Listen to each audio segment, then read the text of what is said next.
నమస్కారం media today వార్తలకు స్వాగతం. ముందుగా వార్తల్లోని ముఖ్యాంశాలు. మూసీ ప్రాజెక్టుపై ప్రభుత్వాన్ని ప్రశ్నించిన హరీష్ రావు, మూసీ పేరుతో ప్రజల ఇల్లు కూల్చుతున్నారన్న విమర్శ, గాంధీ విగ్రహం కోసం ఇల్లు కూల్చాలన్న హరీష్ ప్రశ్న, మూసీ ప్రాజెక్టు పేరుతో రియల్ ఎస్టేట్ వ్యాపారం అన్న విమర్శ.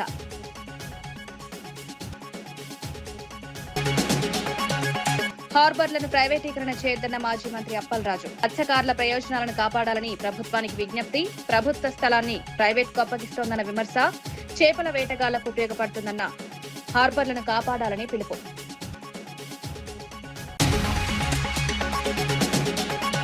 మూసీ శుద్ధికి మద్దతే కానీ ఇళ్ల కూల్చివేతకు వ్యతిరేకమన్న రామచంద్రరావు, పేదల ఇళ్ల కూల్చివేతను బీజేపీ వ్యతిరేకిస్తుందని వ్యాఖ్య, మూసీ ప్రాజెక్టులపై ప్రజల ప్రయోజనాలను కాపాడాలన్న వ్యాఖ్య, గాంధీ విగ్రహానికి అభ్యంతరం లేదన్న బీజేపీ నేత. కూటమి నేతలకు సవాల్ విసిరిన వైఎస్ఆర్సీపీ నేత పేర్ని నాని, జగన్ చెప్పిన విషయాలు అబద్దమని నిరూపించాలని నాని, పయ్యావుల కేశవ్పై తీవ్ర విమర్శలు, ప్రజల ముందు నిజాలు బయటపడతాయని వ్యాఖ్య.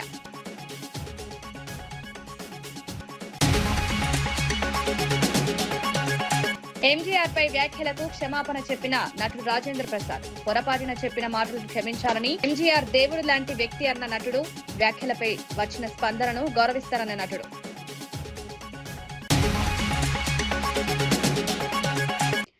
కూటమి ప్రభుత్వ నేతలకు వైఎస్ఆర్సీపీ నేత పేర్ని నాని సవాల్ విసిరారు. పయ్యావుల కేశవ్ ఆర్థిక మంత్రి కాదు, అప్పుల మంత్రి అని విమర్శించారు. ఆయన మాట్లాడే ప్రతి మాట పచ్చి అబద్దాలతో నిండి ఉంటుందన్నారు. జగన్ డాక్యుమెంటరీ ఆధారాలతో నిజాలను బయటపెట్టారని పేర్కొన్నారు. ఆయన చెప్పిన విషయాలు ఒక్కటైనా అబద్దమని నిరూపించగలరా అని కూటమి నేతలను నిలదీశారు. ప్రజల ముందు నిజాలు బయటపడతాయని పేర్ని నాని వ్యాఖ్యానించారు. పేరుకేమో ఆర్థిక శాఖ మంత్రి బోర్డు, కానీ ఆయన రోజువారీ దినచర్య అంటే అప్పులు. ఆయన ఆర్థిక శాఖ మంత్రి కంటే ఆంధ్ర రాష్ట్రానికి అప్పుల శాఖ మంత్రి. అంటే ఆర్థిక శాఖ మంత్రి పేరు చెప్పుకునేటువంటి ఈ అబద్దాల కేశవ్ గారు ఒక్కరోజు కూడా డాక్యుమెంట్ ఎవిడెన్స్తో మాట్లాడడం, ఒక్కరోజు డాక్యుమెంట్ ఎవిడెన్స్తో మాట్లాడడం. నోరు తెరిస్తే అన్ని అబద్దాలు, అసత్యాలు, దూషణలు. మరి జగన్మోహన్ రెడ్డి గారు ఆర్థిక విధ్వంసం చేస్తే ఏది కాగితాల రూపాయన చూపించమని అడుగుతున్నాను నేను. జగన్ గారు ప్రెస్ మీట్లో అంట మొత్తం అసత్యాలు ఎక్కువ, నిజాలు తక్కువ అంట. నిజాలేమో తక్కువ అంట, అసత్యాలు ఎక్కువ అంట. నేను అడుగుతున్నాను కేశవ్ గారిని, ఒకవేళ జగన్మోహన్ రెడ్డి గారు మాట్లాడినటువంటి ప్రెస్ మీట్ మొత్తంలో ఏది అసత్యం, దానికి మీ దగ్గర అది అబద్ధం, జగన్ గారు మాట్లాడింది అసత్యం అంటాక మీ దగ్గర ఉన్నటువంటి డాక్యుమెంటరీ ఎవిడెన్స్ ఏంటి? జగన్ గారు చెప్పిన మాట ఏంటి? చూపించిన డాక్యుమెంట్ ఏంటి? మీ దగ్గర దానికి రిలవెంట్గా జగన్ గారు తప్పు మాట్లాడుతున్నాడు, అసత్యం మాట్లాడుతున్నాడు, అబద్ధం మాట్లాడుతున్నాడు అని చూపించేటువంటి అధికారిక డాక్యుమెంట్ ఏముంది మీ దగ్గర? చూపించే ఇంతవరకు ఒక రోజన్నా చూపించారా? నోటితో మాట్లాడటం తప్పితే. నిజాలు తక్కువ, దేంట్లో నిజం తక్కువగా ఉంది. మాట్లాడగలరా? చూపించగలరా? ఆధారం చూపించలేరు. రిటైర్డ్ ఉద్యోగుల బెనిఫిట్స్ విషయంలో రాష్ట్ర ప్రభుత్వంపై బీఆర్ఎస్ నేత ఏనుగుల రాకేష్ రెడ్డి విమర్శలు చేశారు. ఒక రిటైర్డ్ హైకోర్టు జడ్జి కూడా తన బెనిఫిట్స్ కోసం కోర్టు మెట్లెక్కాల్సిన పరిస్థితి వచ్చిందన్నారు.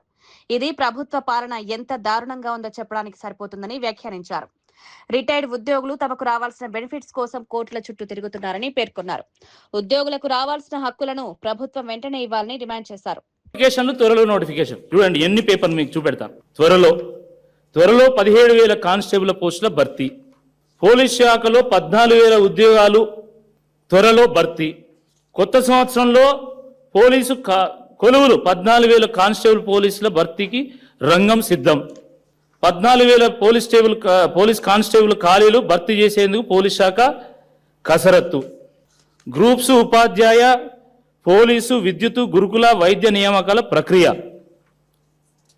మొదలు కానున్న కొలువుల జాతర, వచ్చే నెల 40,000 ఉద్యోగాలకు నోటిఫికేషన్, తెలంగాణ యువతకు 12,000 కొత్త ఉద్యోగాలు, టీజీపీఎస్సీ పోలీస్ శాఖ కాంగ్రెస్ పార్టీ అభ్యర్థం ముద్ర ఉన్నటువంటి పోస్టర్, 12,452 పోలీసు ఉద్యోగాల భర్తీకి కసరత్తు, ఇక ఉద్యోగ ప్రకటనలకు కసరత్తు, పోలీస్ శాఖలో 12,000 ఉద్యోగ పోస్టులు ఖాళీలు భర్తీ, ఇట్లా ఇది చెప్పుకుంటా పోతే ఈ ప్రెస్ మీట్ మొత్తం ఇవే చూపించాల్సి వస్తుంది, అన్ని ఉన్నాయి.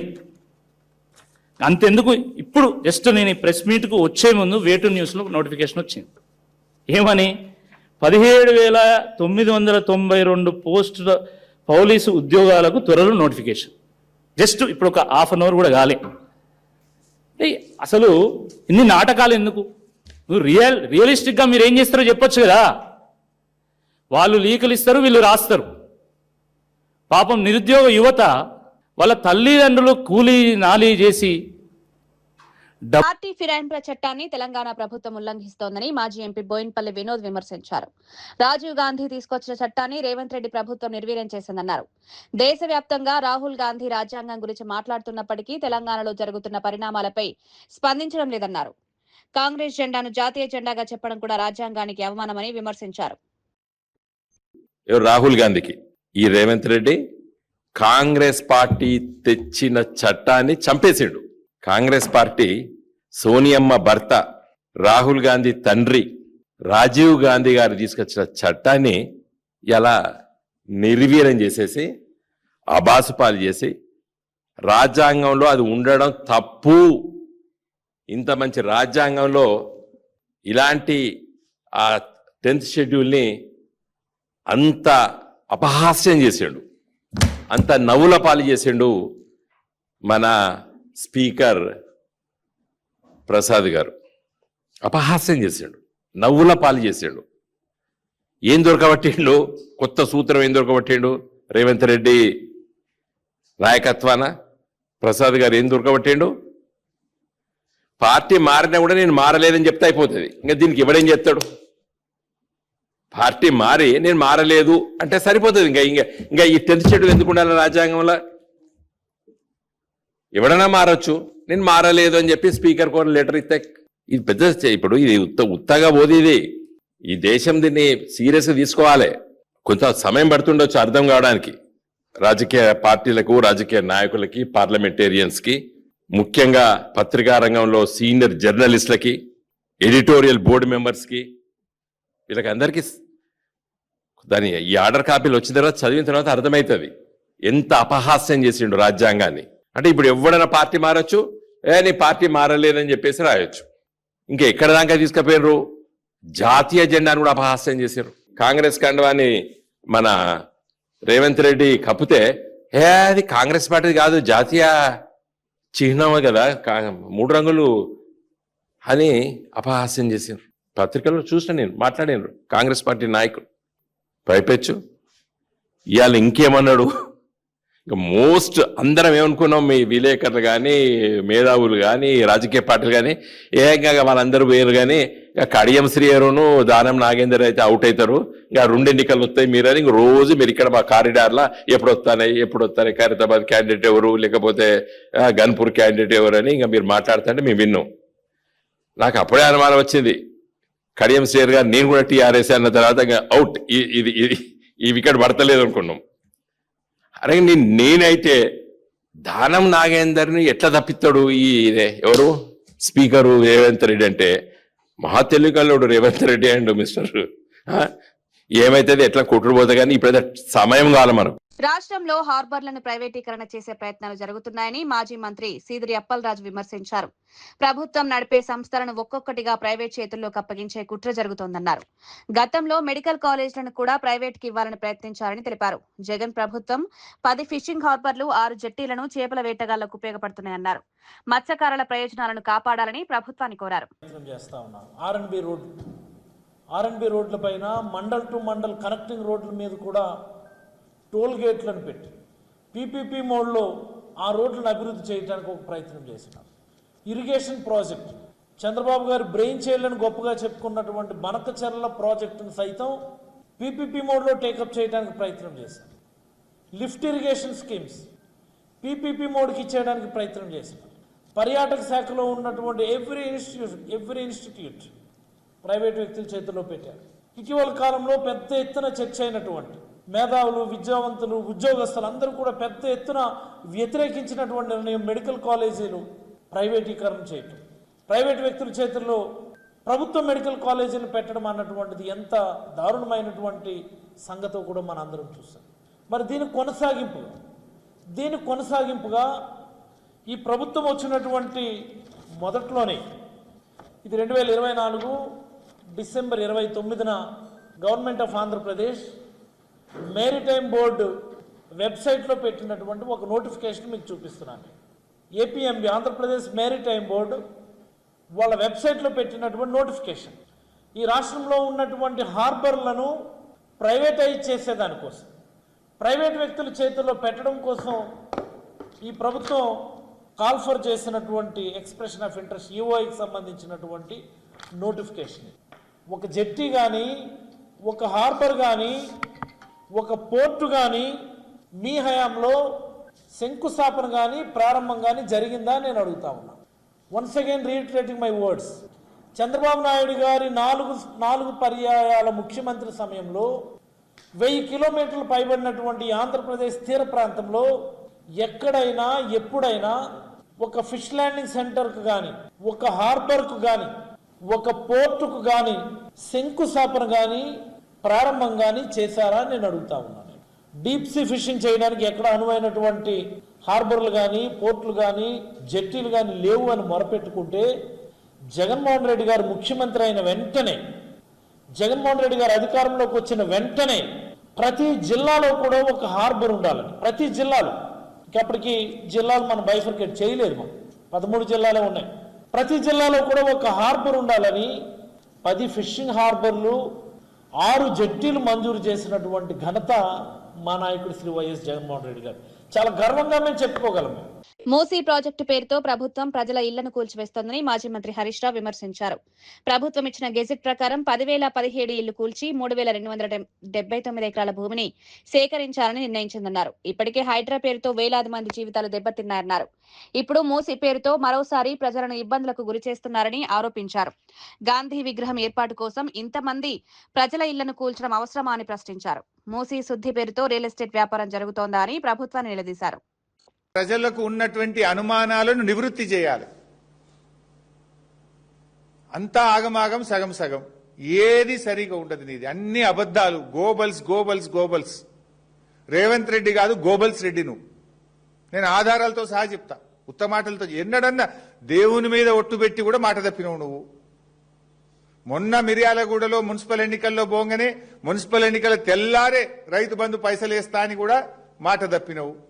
నువ్వు మనిషిగా ఒక మాట మీద ఉండేటువంటి ఇది నీకు జీవితంలో లేదు, రాదు. నీకేదో వెనకటి శాపం ఉన్నట్టుంది.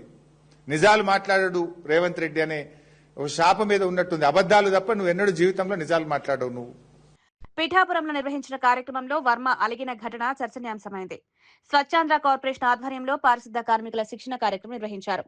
ఈ కార్యక్రమంలో సీఎం చంద్రబాబు ఫోటో లేకపోవడంతో వర్మ అసంతృప్తి వ్యక్తం చేశారు. మా చంద్రబాబు ఫోటో లేనప్పుడు నేను ఎందుకు కూర్చోవాలి అంటూ వేదికపై అలిగారు. అయితే అక్కడున్న జనసేన నేతలు దీన్ని పెద్దగా పట్టించుకోలేదు. వేదికపై కూర్చుని వర్మను చూస్తూ నవ్వుకున్నారు. ఈ ఘటన రాజకీయంగా చర్చకు దారితీస్తుంది. నేను డయాస్ రాను పైకి, దయచేసి నా సిస్టమ్ నాకు నేను రాను, ఇక్కడ కూర్చుంటాను. కూర్చోండి సార్, నేను రాను పైకి కూర్చుంటాను. చూడడం చూడడం ఎరుగుతుంది, నేను కూర్చుంటాను. కానీ మీ వల్ల కాదు, ఎవరు నడిపిస్తున్నారో నాకు తెలిసాను. మీరు కానీ కార్యక్రమం వద్దు, ఎవరి గురించి నేను కూర్చోలేను, నేను కూర్చోలేను. నేను మీ గురించి కరెక్టే, నేను మా ముఖ్యమంత్రిని వదిలేసి నేను కూర్చోలేను కదా. లేకపోయినా విధానం కరెక్ట్ కాదు. సార్ మీరు వెళ్ళండి, కానీ సరి చేసుకుంటే కానీ ముందు చెప్పండి. మొత్తం కానీ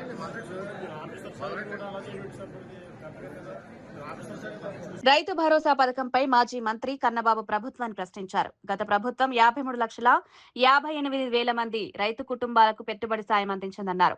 ప్రస్తుత ప్రభుత్వం మాత్రం 46,85,000 మందికి సహాయం అందిస్తున్నట్లు తెలిపారు. సుమారు 7 లక్షల మంది రైతులను ఈ పథకం నుంచి తప్పించారని ఆరోపించారు. రైతులకు వ్యవసాయం గిట్టుబాటు కాకపోవడం వల్లే వ్యవసాయం మానేశారా అని ప్రభుత్వాన్ని నిలదీశారు. రైతుల ప్రయోజనాలను కాపాడాలని డిమాండ్ చేశారు. సూపర్ 7 అని మీ అబద్ధాల్లో భాగంగా ప్రచారం చేస్తున్నారు. ఇవాళ తిరిగి చూస్తే మొదటి సంవత్సరం మీ అన్నదాత సుఖీభవ ఆ కార్యక్రమానికి మంగళం పాడేశారు. రెండో సంవత్సరం 10,000 ఇచ్చారు. ఒక్కసారి నేను మీకు గుర్తు చేస్తున్నా, ఒరిజినల్గా మీరు ఇచ్చిన ఎన్నికల హామీలో ఏం చెప్పారు అని అంటే, కేంద్రం ఇచ్చే పిఎం కిసాన్ కాకుండా ప్రతి రైతుకి 20,000 రూపాయలు ఆర్థిక సహాయం చేస్తాము, పెట్టుబడి సహాయం చేస్తామని. కానీ అధికారంలోకి వచ్చిన తర్వాత అన్నీ కలిపి 20,000 అన్నారు. అన్నీ కలిపి 20,000 అని మొదటి సంవత్సరం మంగళం పాడేశారు, రెండో సంవత్సరం 10,000 వేశారు. ఇక్కడే ఒక చిన్న మెలిక కూడా ఉంది. మా ప్రభుత్వ హయాంలో ఆనాటి మా ముఖ్యమంత్రి జగన్మోహన్ రెడ్డి గారు 53,58,000 మంది రైతు కుటుంబాలకి పెట్టుబడి సాయాన్ని అందించారు ఏటా. ఇప్పుడు మీరు అందిస్తున్నది 46,85,000 మంది రైతు కుటుంబాలకి. అంటే సుమారుగా 7 లక్షల మంది రైతులు తగ్గిపోయారు. మేము సూటిగా అడుగుతున్నాం, మీరు కావాలనే రైతులకి అనర్హత చూపించి సంఖ్య కుదించేశారా, లేకపోతే మీ ప్రభుత్వంలో వ్యవసాయం గిట్టుబాటు కావట్లేదని రైతులు వ్యవసాయాన్ని మానేశారా? ఈ రెండిట్లో ఏది కరెక్టో చెప్పమని మేము సూటిగా అడుగుతున్నాం. మూసీ నది శుద్ధి కార్యక్రమానికి బీజేపీ వ్యతిరేకం కాదని తెలంగాణ బీజేపీ రాష్ట్ర అధ్యక్షుడు రామచంద్రరావు తెలిపారు. మూసీ నది శుభ్రత కార్యక్రమం అవసరమేనన్నారు. అయితే పేదల ఇళ్లను కూల్చివేయడాన్ని మాత్రం బీజేపీ తీవ్రంగా వ్యతిరేకిస్తుందని స్పష్టం చేశారు. గాంధీ విగ్రహాన్ని ఎంత ఎత్తులో అయినా ఏర్పాటు చేయడంపై తమకు అభ్యంతరం లేదన్నారు. కానీ ఇందుకోసం పేదల ఇళ్లను కూల్చడం సరైంది కాదని పేర్కొన్నారు. ప్రజల ప్రయోజనాలను దృష్టిలో పెట్టుకుని ప్రభుత్వం నిర్ణయాలు తీసుకోవాలని రామచంద్రరావు సూచించారు. అక్కడ ఉన్నటువంటి ఒక బీదవాళ్లు మధ్య తరగతున్న ఇల్లు కూలగొట్టకండే, అవన్నీ కూడా న్యాయపరమైనటువంటి ఇల్లుగా కట్టారు. వాళ్ళు ఫ్లాట్స్ లో మధుబన్ పార్క్ గానే, అక్కడ విఘ్నేశ్వర కాలనీ గానే, మూసీ పక్కన ఉన్నటువంటి ఒక లీగల్ గా ఉన్న ఏ ఇల్లు కూడా కూలగొట్టడానికి అవసరం లేదు. ఆ కూలగొట్టకుండా కూడా ప్రక్షాళన చేయొచ్చు. ఒకటి, గాంధీ సరోవర్ కోసం మీరు 400 ఎకరాలు 500 ఎకరాలు ఎందుకు అవసరం అండి? మీరు రీఅలైన్మెంట్ చేసుకోండి. దాని మీద ఎక్కడ కూడా ఒక ఇల్లు కూడా డ్యామేజ్ కాకుండా మీరు గాంధీ బొమ్మను పెట్టండి, 1000 అడుగులు పెట్టండి, 2000 పెట్టండి, ఆకాశం దాకా పెట్టి మాకు ఎవరికి అభ్యంతరం లేదు. మూసీ నది శుద్ధి కార్యక్రమానికి బీజేపీ వ్యతిరేకం కాదని తెలంగాణ బీజేపీ రాష్ట్ర అధ్యక్షుడు రామచంద్రరావు తెలిపారు. మూసీ నది శుభ్రత కార్యక్రమం అవసరమేనన్నారు. అయితే పేదల ఇళ్లను కూల్చివేయడాన్ని మాత్రం బీజేపీ తీవ్రంగా వ్యతిరేకిస్తుందని స్పష్టం చేశారు. గాంధీ విగ్రహాన్ని ఎంత ఎత్తులో అయినా ఏర్పాటు చేయడంపై తమకు అభ్యంతరం లేదన్నారు. కానీ ఇందుకోసం పేదల ఇళ్లను కూల్చడం సరైంది కాదని పేర్కొన్నారు. ప్రజల ప్రయోజనాలను దృష్టిలో పెట్టుకుని ప్రభుత్వం నిర్ణయాలు తీసుకోవాలని రామచంద్రరావు సూచించారు. కాలేజ్ కి సంబంధం లేదు, నువ్వు ఖచ్చితంగా 15,000 డొనేషన్ కట్టాలని చెప్పేసి ఆ విద్యార్థిని ఒత్తిడి చేసి ఖచ్చితంగా నువ్వు 15,000 కడితేనే ఇక్కడ చదవాలనే ఒకటి నిబంధన తీసుకొచ్చి విద్యార్థిని ఒత్తిడి చేయడం పరిస్థితి కనిపిస్తుంది. అదేవిధంగా జేఎన్టీలో ఉన్నటువంటి ఎవరైతే సార్ ఉన్నారో ఇక్కడ ఉన్నటువంటి విద్యార్థి 10 మంది కలిసి మా స్కూల్లో కాలేజీలో ఉన్నటువంటి సమస్య ఇదా అని చెప్పేసి ఆ జేఎన్టీ సార్ చెప్తే, ఆ జేఎన్టీలో ఉన్నటువంటి సారు మీ కాలేజీలో ఉన్నటువంటి విద్యార్థులు ఈ రోజు మా దగ్గరకు వచ్చిర్రు, 15,000 మీరు అడుగుతున్నారని చెప్పి ప్రతి ఒక్కరు డిమాండ్ చేస్తున్నారు. దీనిపైన మీరు చర్యలు తీసుకోవాలని చెప్పేసి విద్యార్థుల మీద ఒత్తిడి తీసుకురావాలని చెప్పి జేఎన్టీ ప్రిన్సిపాల్ చెప్తే ఈ రోజు ఇక్కడ ఉన్నటువంటి గ్లోబల్ మేనేజ్మెంట్ ఈ రోజు విద్యార్థులను ఇబ్బంది పెట్టే పరిస్థితి కనిపిస్తుంది. పైశాచికతం ఏంటిదంటే విద్యార్థులను కొట్టడం, నిత్యం ఫీజులు అడిగి మానసికంగా ఇబ్బంది పెట్టడం, అదేవిధంగా లక్షల రూపాయలు డొనేషన్ తీసుకుంటూ ఈ రోజు విద్యార్థుల మీద దాడి చేయడం వంటి మేము తీవ్రంగా ఖండిస్తున్నాము. ఇంకా నిన్నటికి నిన్న విద్యార్థులను రూమ్ లోకి తీసుకెళ్లి నీకు చదవడం ఇష్టం లేదని చెప్పేసి స్టాంప్ పేపర్, ఒక వైట్ పేపర్ మీద వేలిముద్రలు తీసుకొని ఏదన్నా విద్యార్థులకు జరిగితే ఈ ఇన్స్టిట్యూషన్ సంబంధం లేనట్టు వైట్ పేపర్ మీద రాసుకుందాం అనే ఒక ప్రయత్నము జరిగేటువంటి పరిస్థితి కూడా కనిపిస్తుంది. అయ్యా మేము ఒకటే అడుగుతున్నాము, ఈరోజు విద్యార్థి తల్లిదండ్రుల్ని నువ్వు ఇష్ట బూతులతో తిట్టడం జరిగింది. అంటే వాళ్ళ తల్లిదండ్రులు లేకనే తిట్టినవా, వాళ్ళకు ఎవరో సపోర్ట్ గా లేరని తిట్టినవా? కానీ ఖచ్చితంగా ఇది కావాల్సుకుంటే విద్యార్థుల మీద దాడి చేసినటువంటి పరిస్థితి కనిపిస్తుంది. మీరందరూ గమనించాలి. ఇది ఫీజు గురించో లేకపోతే విద్యార్థులు చదువుతలేడని చెప్పేసి ఈ దాడి జరగలేదు, కావాలని సత్తుపల్లి నియోజకవర్గంలోని రుద్రాక్షపల్లి గ్రామంలో ఉచిత మెగా హెల్త్ క్యాంప్ నిర్వహించారు. ఈ కార్యక్రమానికి ఎమ్మెల్యే మట్టా రాగమయ్యి దయానంద్ ప్రారంభించారు. బాసారం, కొమ్ముగూడెం, తొగ్గుగూడెం, సత్యంపేట, రంగాపురం గ్రామాల ప్రజలకు వైద్య సేవలు అందించారు. క్యాంపులో రోగులను పరీక్షించి అవసరమైన మందులు అందజేశారు. అనంతరం గ్రామంలో ఫ్రైడే డ్రై డే కార్యక్రమంలో పాల్గొని పరిశుభ్రతపై మహిళలకు అవగాహన కల్పించారు. అంగన్వాడీ కేంద్రాన్ని కూడా పరిశీలించారు. ప్రజలకు మెరుగైన వైద్య సేవలు అందించడమే ప్రభుత్వ లక్ష్యమని ఎమ్మెల్యే తెలిపారు. ఈజీగా ఉంటాయని వాడుతున్నాం. వాటర్ బాటిల్స్ కూడా ప్లాస్టిక్ వాటర్ బాటిల్సే. ఏది సరుకులు తెచ్చుకున్నా కూడా అవి కూడా ప్లాస్టిక్ కవరు. ఇవన్నీ కూడా మనం ఏం చేస్తున్నామంటే మనం డస్ట్బిన్లో వేయట్లా, ఎక్కడ పడితే అక్కడ విసిరేస్తున్నాం. పిల్లలకు లాస్ట్ కుర్కురే ప్యాకెట్లు, బిస్కెట్ ప్యాకెట్లు అవి కొనిస్తాం, మనమే పడేస్తాం బయట. అట్లా కాకుండా మన పంచాయతీ వాళ్ళు ఏర్పాటు చేసిన డస్ట్బిన్లలో వేసుకుంటే మనకి మన రోడ్లు కానీ ఇవి కానీ ఈ చెత్తా చెదారంతో నిండదు. ఎంతసేపు అధికారులు వస్తారు, లేకపోతే వాళ్ళు పంచాయతీ వర్కర్స్ వచ్చి చేయాలి అనేది కాకుండా మన వంతు మనం ఏం చేస్తున్నాం పర్యావరణానికి అనేది చూడాలి. అట్లాగే ప్రతి ఇంటికి కనీసం ఒక చెట్టన్నా నాటుకోవాలి. ఒక బర్త్డే అవ్వచ్చు, ఒక పెళ్లి రోజు అవ్వచ్చు, ఇంకేదైనా ఫంక్షన్ అవ్వచ్చు. ఆ ఫంక్షన్ రోజు గుర్తుగా మనం కనుక ఒక చెట్టు నాటుకుంటే మనం కూడా పర్యావరణాన్ని పెంచి పోషించినట్టు అవుతుంది, స్వచ్ఛమైన గాలి పీల్చినట్టు అవుతుంది. ఇంతకుముందు చక్కగా అందరం చెట్ల నీడల్లో అట్లనే మేము కూడా చదువుకునేటప్పుడు ఇట్లనే చక్కగా ఉండేది. ఇప్పుడు సిటీల్లో చూస్తే ఏసీ లేనిది ఎవరు ఉండలేకపోతున్నారు, ఎందుకంటే చెట్లు లేవు. రాను మన పల్లెల్లో కూడా చెట్లు కొట్టేయడము ఇలా చేస్తున్నాం కనుక అది నివారించాలంటే మనం చెట్లను పెంచడం చిన్నతనం నుంచి పిల్లలకు కూడా అలవాటు చేయాలి. ఇదొకటి. అంటే చెట్లను పెంచడమే కాకుండా సక్రమంగా వాటికి ప్రొటెక్షన్ కల్పించాలి. చుట్టూ అదే ఏదైనా కంచె లాంటివి వేసి మేకలు అయి తినకుండా ఇలాగే ప్రతి ఒక్కటి అన్నమాట. సామాజిక బాధ్యతగా నేర్పిస్తే పిల్లలకు వాళ్ళు కూడా చెట్ల పట్ల ప్రేమ పెంచుకుంటారు. అలాగే మేడం ఇందాక ఆర్డబ్ల్యూఎస్ మేడం చెప్పారు, ఇది నీటి కరువు అనేది ఇక్కడ తక్కువ. నేను పుట్టింది రాయలసీమలో, పెరిగిందంతా అంతే. ఒక్క బిందె నీళ్ల కోసం 2-3 మైళ్ళు నడిచి వెళ్ళి తెచ్చుకోవాల్సి వచ్చేది. కొనాలంటే జన చైతన్య వేదిక రాష్ట్ర కమిటీ ఆధ్వర్యంలో గుంటూరులో చర్చాగోష్ఠి నిర్వహించనున్నారు. జనాభా పెరుగుదల సంపద లేక సమస్య అనే అంశంపై ఈ చర్చ జరగనుంది. ఈ నెల 14వ తేదీ సాయంత్రం 4 గంటలకు గుంటూరులోని జన చైతన్య వేదిక హాల్లో కార్యక్రమం నిర్వహించనున్నట్లు రాష్ట్ర ప్రధాన కార్యదర్శి టి ధనుంజయ రెడ్డి తెలిపారు. ప్రధాన వక్తలుగా రాజ్యసభ మాజీ సభ్యుడు డాక్టర్ ఎన్ తులసిరెడ్డి, విద్యావేత్త ప్రొఫెసర్ డిఆర్ సుబ్రహ్మణ్యం పాల్గొననున్నారు. పౌర సంస్థలు, ప్రజా సంఘాలు, రాజకీయ పార్టీల ప్రతినిధులు అధిక సంఖ్యలో పాల్గొని సూచనలు ఇవ్వాలని నిర్వాహకులు కోరారు. మాజీ రాజ్యసభ సభ్యులు, గతంలో 20 పాయింట్ ప్రోగ్రాం చైర్మన్గా పనిచేశారు. Andhra Pradesh Congress party media committee చైర్మన్గా వ్యవహరిస్తున్న డాక్టర్ ఎన్ తులసిరెడ్డి గారు ప్రసంగిస్తారు. వాటితో పాటు ప్రముఖ విద్యావేత్త ప్రొఫెసర్ డిఆర్ సుబ్రహ్మణ్యం గారు కూడా ఈ అంశంపై ప్రసంగిస్తారు. గుంటూరు నగరంలో ఉన్న రాజకీయ పార్టీల నేతలు, ప్రజా సంఘాల నేతలు, పౌర సంస్థల ప్రతినిధులు ఈ సమావేశానికి హాజరై తగు సూచనలు, సలహాలు అందించాలని కోరుకుంటున్నాను. ప్రధానంగా భారతదేశం ప్రతి సంవత్సరం 1.4 కోట్ల మంది అదనంగా జనాభాని కలిగి ఉంటా ఉన్నారు. ప్రతి సంవత్సరం 1.4 కోట్ల మంది పెరుగుతూ ఉన్నారు. ఈ జనాభా ప్రపంచవ్యాప్తంగా మనం పరిశీలిస్తే 1.4 కోట్ల జనాభా లోపున్న దేశాలు దాదాపు 115 దేశాలు ఉన్నాయి. అంటే ప్రతి సంవత్సరం ఒక దేశాన్ని అదనంగా కలుపుకుంటూ ఉన్న పరిస్థితి. ఉన్నవాళ్ళకి మంచి విద్య, వైద్యం, ఉపాధి, మంచి వసతి, పరిశుభ్రమైన వాతావరణం ఇవేమీ కల్పించలేని స్థితిలో ఉన్నాం. ప్రపంచంలో కల్లా అత్యధిక నిరుద్యోగులు, అత్యధిక పేదలు, అత్యధికంగా వికలాంగులు ఉన్న దేశంగా ఇండియా కొనసాగుతూ ఉంది. వీటన్నిటికీ ప్రధాన కారణం ప్రపంచ భూభాగంలో మన భూభాగం కేవలం 2.4% మాత్రమే. కానీ ప్రపంచ జనాభాలో 18% జనాభా కలిగి ఉన్నాం. తక్కువ భూమి, ఎక్కువ మంది ప్రజలు. ఈ భూమిపై ప్రజల భారం గణనీయంగా పెరుగుతూ ఉంది.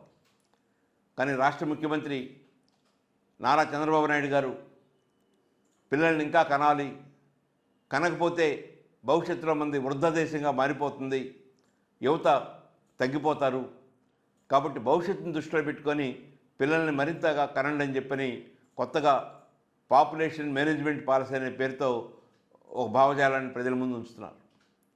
కానీ ఇది పూర్తిగా సమాజాన్ని నష్టపరిచే చర్య. రాజ్యాంగబద్ధమైన పదవుల్లో ముఖ్యమంత్రి స్థానంలో ఉండి ఇలా సమాజానికి హాని కలిగించే భావజాలాన్ని ప్రజల ముందు ఉంచడం మంచిది కాదని జనచైతన్య వేదిక భావిస్తుంది. అమరావతిలో అమరజీవి పొట్టి శ్రీరాములు భారీ కాంస విగ్రహాన్ని ఏర్పాటు చేశారు. శాఖమూరులో 58 అడుగుల ఎత్తుతో ఈ విగ్రహాన్ని ప్రతిష్ఠించారు. స్టాచ్యూ ఆఫ్ సాక్రిఫైస్ పేరుతో ఈ విగ్రహాన్ని ఈ నెల 16న ఆవిష్కరించనున్నారు. ముఖ్యమంత్రి, డిప్యూటీ సీఎం చేతుల మీదుగా విగ్రహావిష్కరణ జరగనుంది. ఆంధ్ర రాష్ట్ర సాధన కోసం ప్రాణత్యాగం చేసిన పొట్టి శ్రీరాములు త్యాగాన్ని స్మరించేందుకు ఈ విగ్రహాన్ని ఏర్పాటు చేశారు. ఈ కార్యక్రమానికి పెద్ద సంఖ్యలో ప్రజలు హాజరయ్యే అవకాశం ఉందని అధికారులు తెలిపారు.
దివంగత నటుడు ఎంజీఆర్ పై చేసిన వ్యాఖ్యలకు నటుడు రాజేంద్ర ప్రసాద్ క్షమాపణలు తెలిపారు. కాంతారావును ప్రశంసించే సందర్భంలో పొరపాటున ఎంజీఆర్ గురించి అభ్యంతరకర పదం ఉపయోగించారన్నారు. తన మాటల వల్ల ఎవరికైనా బాధ కలిగితే హృదయపూర్వకంగా క్షమించాలన్నారు. ఎంజీఆర్ తమిళ సినిమా ప్రపంచంలో దేవుడు లాంటి వ్యక్తిని అభిప్రాయపడ్డారు. తాను చెప్పిన మాటలను మళ్లీ పునరావృతం చేయనని హామీ ఇచ్చారు. ఈ ఘటనపై వచ్చిన స్పందనలను గౌరవిస్తున్నారని రాజేంద్ర ప్రసాద్ తెలిపారు. முன்னாடி இந்த ஊர்ல ஒரு ஃபங்க்ஷன் நடந்தது. அதுல பழைய நடிகர் காந்தாராவ் சார் அவார்டு எனக்கு கொடுத்தாங்க. அந்த ஃபங்க்ஷன்ல பேசும்போது நான் சும்மா அப்படி ஜாலியா பேசும்போது தமிழ் சினிமா கடவுள், என்னுடைய ஒப்பீனியன்ல தமிழ் சினிமா கடவுள் எம்ஜிஆர் சார் பத்தி சும்மா ஜாலியா பேசும்போது ஒரு வார்த்தை மிஸ் ஆயிட்டு வந்துருச்சு. அது இப்போ யார் பண்ணாங்கன்னு தெரியாது, வேணும்னு பெருசு பண்ணி விட்டாங்க. அது நான் ஒன்னும் அந்த மாதிரி அவர் பேசுவேன். நான் எவ்வளவு தைரியம் எனக்கு. மദ്രാஸ் பிலிம் இன்ஸ்டியூட்ல படிக்கும்போது அவர் தான் சிஎம். அவர் நாங்க எல்லாம் ஆக்டிங் எப்படி கத்துக்கிறோம்னு பார்த்தவர். அவர் சொல்ற அளவுக்கு நான் இல்லை. இருந்தாலும் அந்த மாதிரி மிஸ் ஆகி வந்த ஒரு பேச்சில் நீங்க யாராவது ஃபீல் பண்ணியிருந்தா என்ன மன்னிச்சுக்குங்க அப்படின்னு சொல்லி இனி வாழ்க்கையில எப்பவுமே அந்த மாதிரி நான் பேச மாட்டேன். இது நான் உங்களுக்கு உறுதியா சொல்றது. இந்த தப்பு இந்த வாட்டி மன்னிச்சுக்குங்க. இதோட இது விட்டுருங்க. உங்கள் రాజేంద్ర ప్రసాద్. వార్తలు ముగించే ముందు ముఖ్యాంశాలు మరోసారి. మూసీ ప్రాజెక్టుపై ప్రభుత్వాన్ని ప్రశ్నించిన హరీష్ రావు. మూసీ పేరుతో ప్రజల ఇల్లు కూల్చుతున్నారన్న విమర్శ. గాంధీ విగ్రహం కోసం ఇల్లు కూల్చాలన్న హరీష్ ప్రశ్న.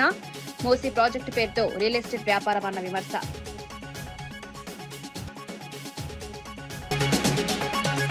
హార్బర్లను ప్రైవేటీకరణ చేయొద్దన్న మాజీ మంత్రి అప్పలరాజు. మత్స్యకారుల ప్రయోజనాలను కాపాడాలని ప్రభుత్వానికి విజ్ఞప్తి. ప్రభుత్వ స్థలాన్ని ప్రైవేట్కు అప్పగిస్తోందన్న విమర్శ. చేపల వేటగాళ్లకు ఉపయోగపడుతుందన్న హార్బర్లను కాపాడాలని పిలుపు.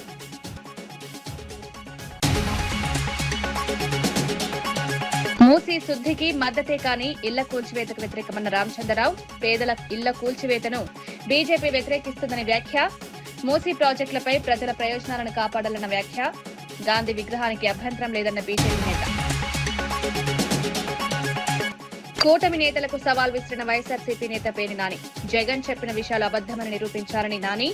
పయ్యావుల కేశవ్పై తీవ్ర విమర్శలు. ప్రజల ముందు నిజాలు బయటపడతాయని వ్యాఖ్య.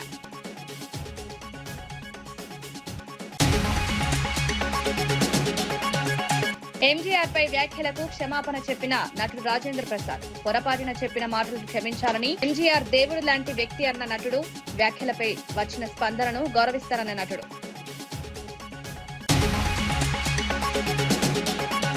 ఈనాటి వార్తా విశేషాలు మరో బులెటిన్లో మళ్ళీ కలుద్దాం. నమస్కారం.